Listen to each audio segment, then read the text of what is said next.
और ये कहा कि हाँ, समझदारी के प्रयास हैं, समझदार लोग हैं और उचित बात आपके द्वारा कही गई है। बात नहीं बन पाई, दोबारा फिर लोग बैठे, भाईचारे की बात हुई, आपसी भाईचारा आपका यहां आपस में है।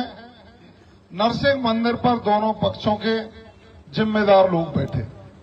मेरे पास जो सूचना प्राप्त हुई, आपकी ओर से ये कहा गया था कि पहले हम धरना समाप्त कर देते हैं, उसके बाद आप धरना समाप्त कर दो और फिर बैठ लेंगे, समस्या का समाधान निकाल लिया जाएगा।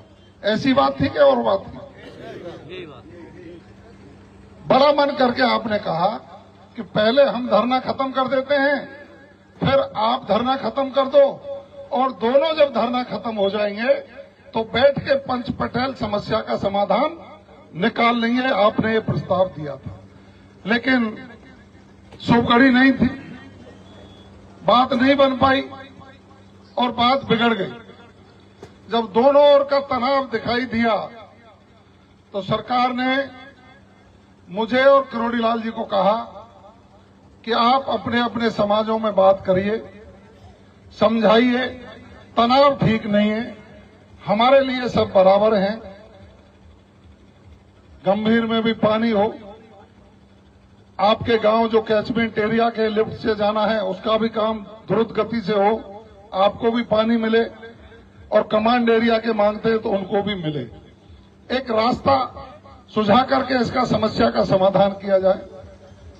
मैं कह रहा हूं आपको, कल 1 घंटे मेरी और करोड़ीलाल जी की बात हुई, दोनों बैठे और मैंने स्पष्ट कहा कि यदि इन समाजों का नुकसान हो गया तो जनता हमें गाली देगी क्योंकि हम सरकार में बैठे हैं।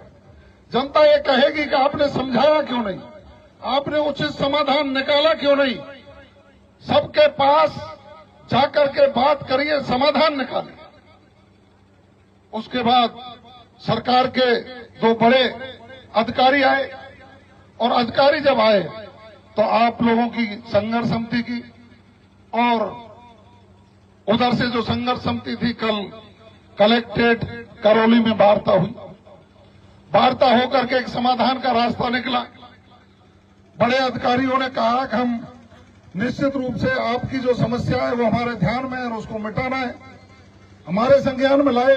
मुझे 3 दिन हो गए, मैं यहाँ करौली में ही कैंप कर रहा हूँ, क्योंकि मुझे चिंता है कि जो भविष्य है हमारा, जिसके चेहरे में हम चमक देखते